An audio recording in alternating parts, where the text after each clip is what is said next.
Good evening, YouTube. My name is Savage Strike, and of course I am the PanmanXA.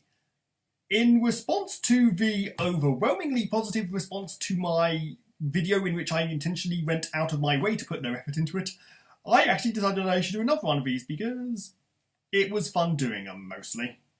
Because I like talking about Yu-Gi-Oh cards, so I wanted to wait on a ton of reviews, and we got, I'd say, just enough about reviews to make a nice video.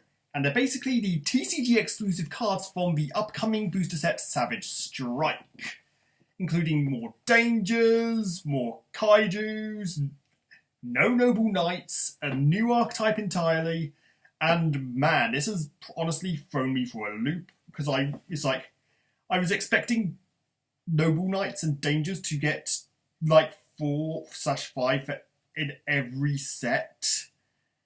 And they've been doing this for the last 3 years, and just seeing them just like, nope, we're going to do it slightly differently. And you're just like, yeah, that feeling when they break a pattern that's been going on for 3 years. Yeah.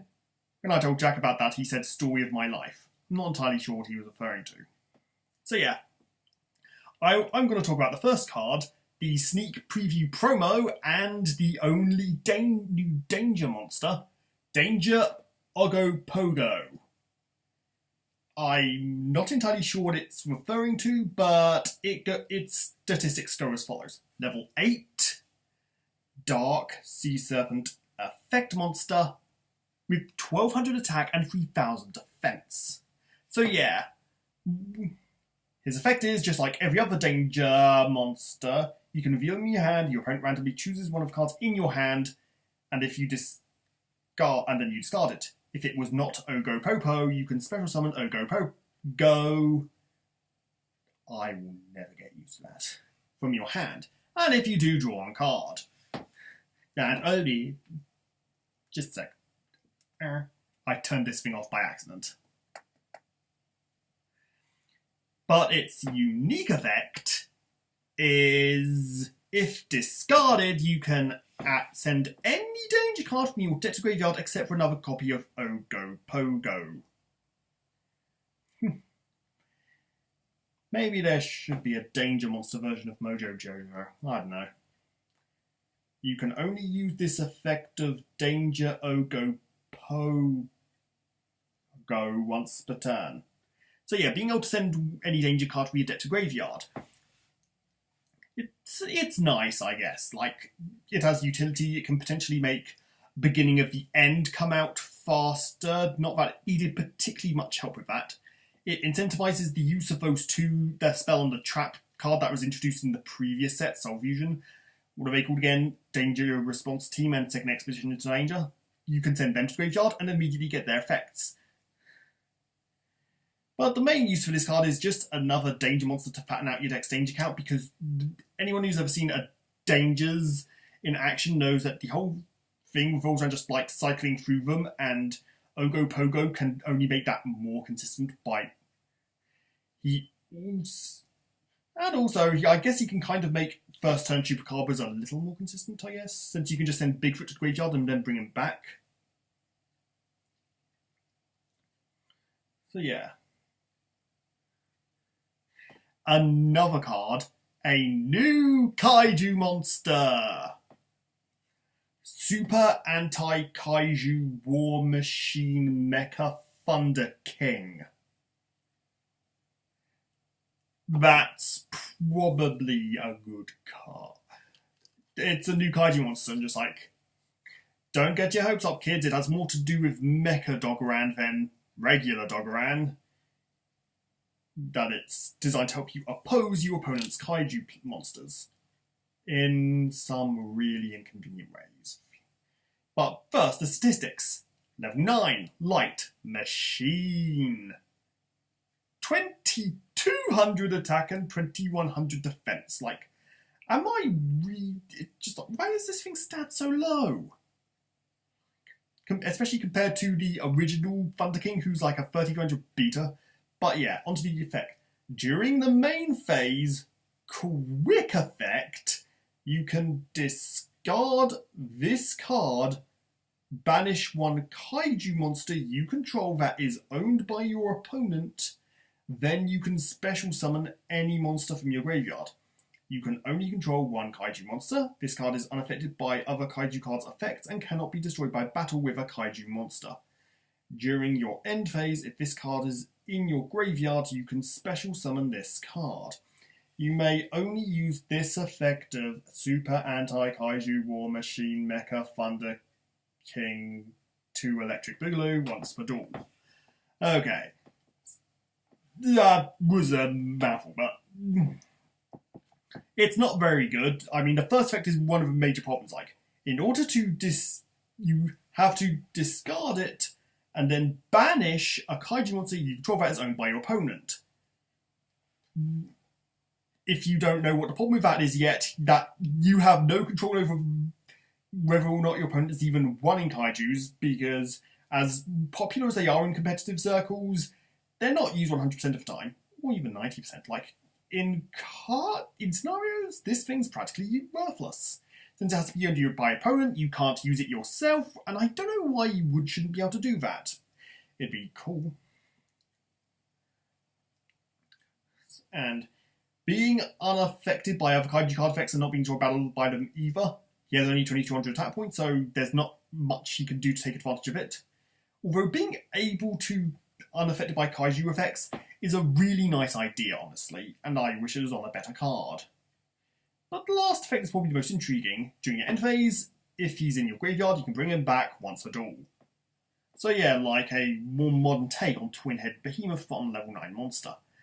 I could honestly see some use for this, because this card isn't a semi-Nomi like Mecha Dogoran. You could potentially make this thing work in World Legacy rank 9, since you could just tutor this thing out of the deck, and then potentially bring it back for another go around. I mean, if you got any better ideas, I'd like to hear them. I'd say that's probably as good as it gets, because, yeah, he is level 9. So yeah, the next card's the new archetype.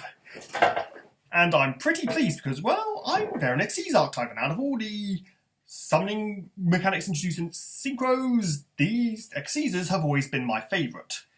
I don't know, just the simplicity combined with the effectiveness, and the material detaching mechanic is actually really clever without being complicated. Like pendulums and links are. Nothing wrong with them, really. Yeah, maybe a few things, but I just love Xyz.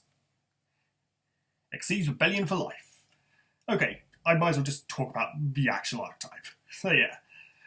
Time Thief Winder. I'm guessing that's supposed to be Winder. Okay. Level 4 Dark Psychic. Effect. 1800 attack and 3900 defense.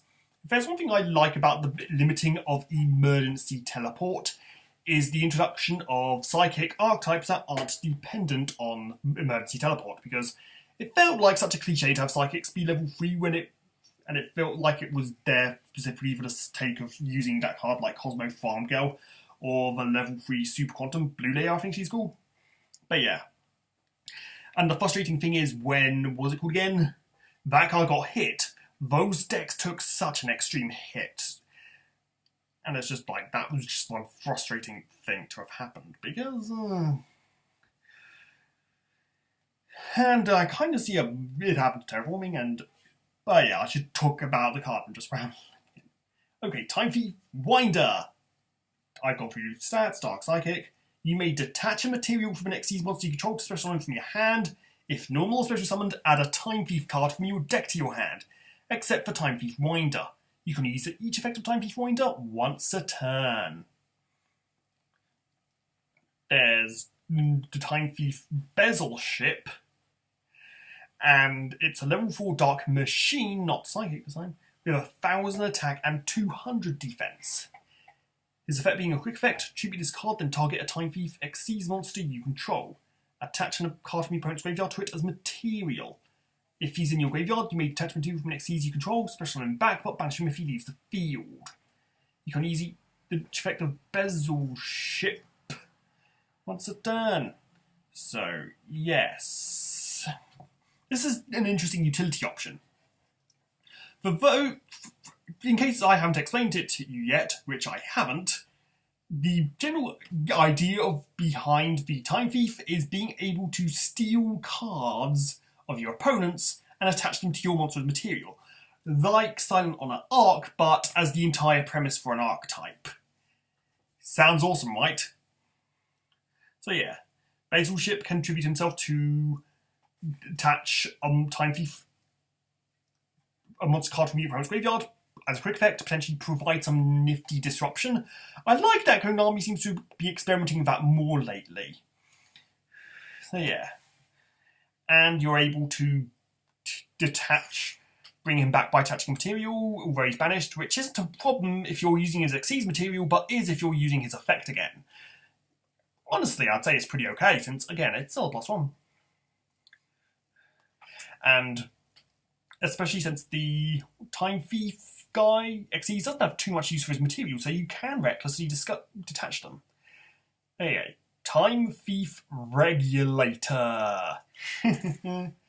Level 4 Dark Machine effect. 600 attack, 200 defense. I really like this artwork. It's a smartphone, but it's also shaped like a dog, like it's his doggy sidekick that's also a smartphone. This game never ceases to supply us with best boys. Who's the best boy? Yes, you are. I feel like that would be a lot funnier if I had artwork to go off of. So yeah, Time Thief Regulator. If you control no other monsters, you may tribute him to special summon 2 Time Thieves with different names from your deck in defense except for another copy of himself. If an Xyz monster you control gets destroyed by battle while he's in your graveyard, you can special summon him back, but banish him if he leaves the field. You can use each effect of Time Regulator once per turn, so he's pretty much like Rescue Rabbit for the deck, which is great since you can special summon the Stratos and get a search. Although needing to control absolutely no other monsters can potentially cause scenarios where this thing is dead in your hand when you'd rather it wasn't. All in all, pretty solid method of granting you ability to Xyz. The Xyz monster being destroyed battle is pretty much just gravy at this point. It wouldn't be very good if you had any kind of reliance on it, but you don't rely on it, so it's just a nice bonus. So yeah. New Xyz monster, a rank 4 Time Thief Redoer. A rank 4 Dark Psychic effect with 2400 attack, 2000 defense. Red eyes. Stats, basically. And he's generic, requiring only 2 level 4 monsters. His first effect being, during the standby phase, you can attach cards from your opponent's deck to him, the top card of your opponent's deck to him as material. Quick effect, by detaching up to 3 different types of material from him, you can apply the effect depending on what was detached, monster, spell, or trap. If you detach monsters, banish them until the end phase. If you banished a spell, draw 1 card. And if you banish a trap, 1 face-up card your opponent controls goes back to the top of your deck, non-targeting. The last effect is not target monster turn, by the way. So yeah. I don't think you immediately understand about how this thing works, but it's definitely easy to compare it to Wind Up Rabbit, where you can detach a monster like the ones you inevitably have as material to banish him, and because he gets material off the top of your opponent's deck during every standby phase, you can basically have a 2400 point Wind Up Rabbit. Which is actually anyone who's ever seen the Reverb in action knows that is really powerful. Or even the original Wind Up, Chainbeat was such a cool deck. So yeah. But going to the other cards like Spell and Trap, the main thing about was you don't have that much control over whether he has spells or traps as material, since the card on top of your opponent's deck is pretty much random. You have no control over that. So you may potentially get these effects or you may not. Although you can use the effect of, what's it called again? The card effect that can just pilfer cards in your opponent's graveyard to attach to him, which means you can basically steal and basically give him a material of what you specifically want, which actually gives him a lot of utility. I really like the Xyz monster. It is gonna be a pain to deal with, especially since he's generic. Okay, the continuous spell, Time Thief Hack. It's a continuous spell. Yay! During the turn they are special summoned. Xyz monsters you control are not destroy opposing card effects, and your opponent cannot target them with card effects. You can target a face-up Xyz you control when it gains 300 attack for each material currently attached to it until the end of its turn. If it does, if it also has a material owned by the opponent, it can attack directly this turn, even if it leaves the field, and you can only use this effect of Time Thief Hack once a turn. It doesn't produce any advantage. I describe it as it does nothing. I say that, unlike, say, Realm of Danger, which is quite similar to this card in that it can protect your monsters during the turn they are summoned, and as an effect that enables direct attacking. Oh my crumbs, it's exactly like the Danger Field spell. Although I'd say this card's significantly better, mostly because it has much more synergy with the boss monster, who is effectively Wind Up Rabbit. Since, again, 2,400 points attacking directly. The problem with attacking directly monsters is that if you still attack directly, your opponent's still got their monsters and they're just going to run over you. The Time Thief Xyz monster doesn't have to worry about that because, again, he can just vanish on a dime. But I still don't imagine this card being used. You could potentially take advantage of attack boost to attack over things that he wouldn't be able to attack over otherwise. And, yeah, who knows, there may be some, we may find some use for it. And the last of their cards, Time Thief Flyback. And it's a normal trap. Target one Time Thief Xyz you control and attach a Time Thief card from your hand or deck to it as material. You may banish it from your graveyard, then target a Time Thief Xyz you control. Attach a card from your opponent's graveyard to it as material. You can only use the effect once. Only one of its effects per turn, only once that turn. So yeah, the first effect being allowed to attach it to a Xyz monster you control. Exactly like the Zodiac Trap card, actually. It's nice having a point of reference because it makes these things so much easier to explain. So yeah. And its last effect being able to target a monster, target Xyz, attach a card from your opponent's graveyard to it as material.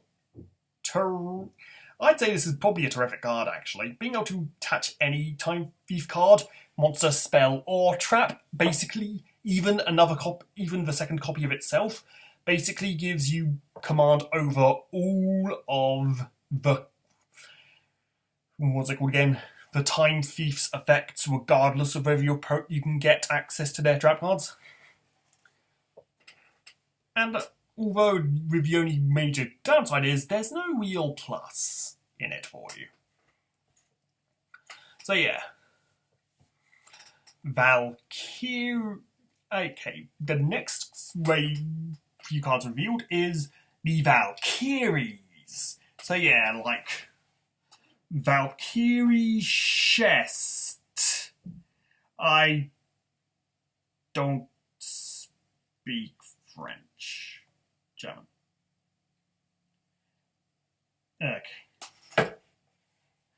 Okay, I'll just get to the explaining card. Level 1 Light Fairy effect. 0 attack and 2,000 defense. If special summoned, you may special summon a Valkyrie monster from your deck except for Chest. And during the main phase, you may send the top 2 cards you opponent's deck to the graveyard. You may only use each effect of Chest once per turn.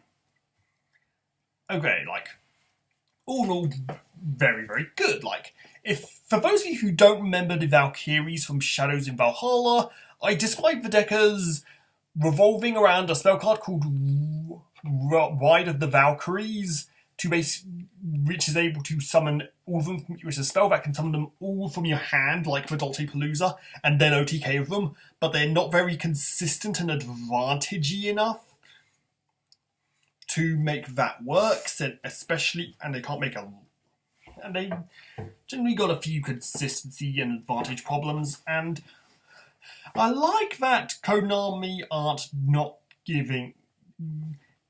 leaving the deck archetype feeling incomplete. They make new cards and they make the deck a lot more consistent, especially this one, like special summoning from your deck when you special summon her, which can be particularly nice with, say, 1-for-1 or Wide of the Valkyries.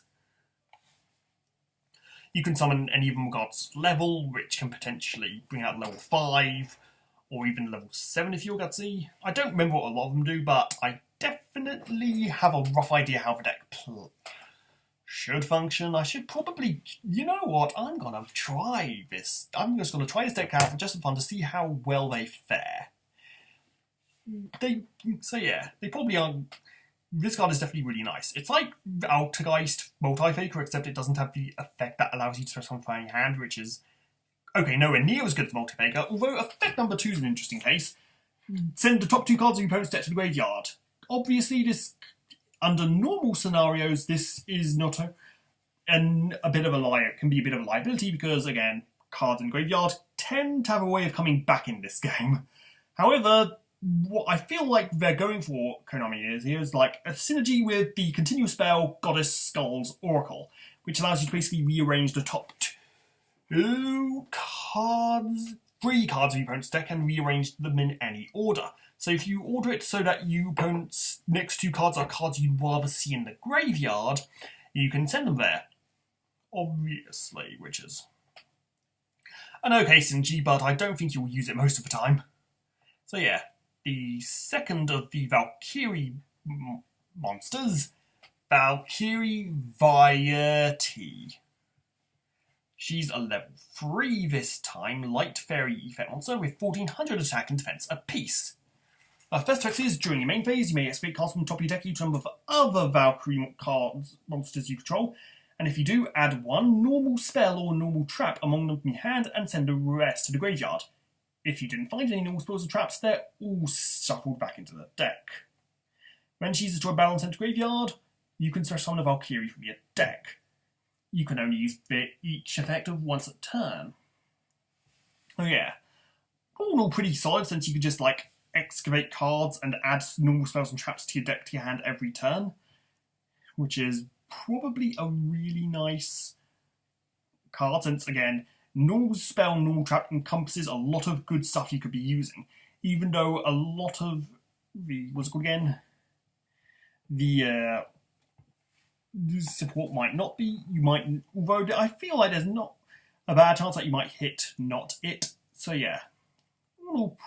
I think this is a very good effect though. The effect only activates when destroyed by battle, which is kind of a shame because your opponent can so easily work around that, and your card could be a little more dependent on this card for getting value. However, Valkyries can get around this with Goddess Verdict, which is a continuous spell that allows the Valkyries to not be targeted by or destroyed by opposing card effects. So, if you have that out, then this becomes a non-issue. That becomes a non-issue. So yeah. Oh no, I think these monsters do a lot to bring a bit more stability or consistency deck. Are they meta? Definitely not. But can't wait to be using them. So yeah, the normal spell, Final Light. Pay life points in multiples of 1,000, then target Valkyries in your graveyard with a different name for each 1,000 points paid, and special summon them. Your opponent can then special summon 2 monsters with 2,000 less attack from their graveyard up to the monsters you special summon by this effect. You can activate 1 a turn. So it's basically soul charge for Valkyries. It has no restriction on being able to attack or special summon anything, so you can potentially just go into links. And all in all, it's not very good, mostly because allowing your opponent to special summon multiple monsters from their graveyard is probably a bit of an extreme downside. But I definitely like the idea, especially since you could... Well, like, the closest thing they have to a search for this card is the Vierti, and so it could potentially be inconsistent at times. I don't really see much into it, but I could see it potentially being useful, although it could potentially be really bad. Really does depend, I guess. Now, yeah. The final card is Apple of Enlightenment. And it's a normal trap card. Target cards in your opponent's graveyard up to the number of Valkyries you control and banish them. If this set card in its owner's control is left the field due to an opponent's card effect and is now in the graveyard or now banished, you may draw cards equal to the number of Valkyries you control plus 1. So yeah, the activation requirement for the last effect is exactly the same as Waking the Dragon, if it left the field and is now in the graveyard or banished, which is nice. Your opponent doesn't have gives your opponent less options to get around it. Although the main problem I feel this card has is mostly the first effect. It's just too weak. Being able to banish cards in your opponent's graveyard is it's only. I think I said a while ago that I really like this mechanic. I don't think it comes up enough, and I'm seeing a lot of it lately now. Although there's a lot of cards that definitely show why it doesn't come up too much, and it just doesn't produce advantage. It can be really disruptive. It can be disruptive in almost any matchup, but really disruptive in certain others. But it doesn't really have any value, so the only value you can have from it is with the last effect, draw cards equal to your Valkyries plus 1, which is merciful because you don't have to control any Valkyries because it's plus 1, and if you have none out, you'll only draw one card, which is nice. Although there's not really much value to be had in this. I could probably say skipping this card would probably be sensible. So yeah, that's honestly about it. This video took honestly a lot longer than I'd expected. So that's pretty much me gonna cut off right now. So if you've benefited by this video, please leave some comments down below. And as always, my name is Savage Strike TCG, and I shall see you the next time. Peace out!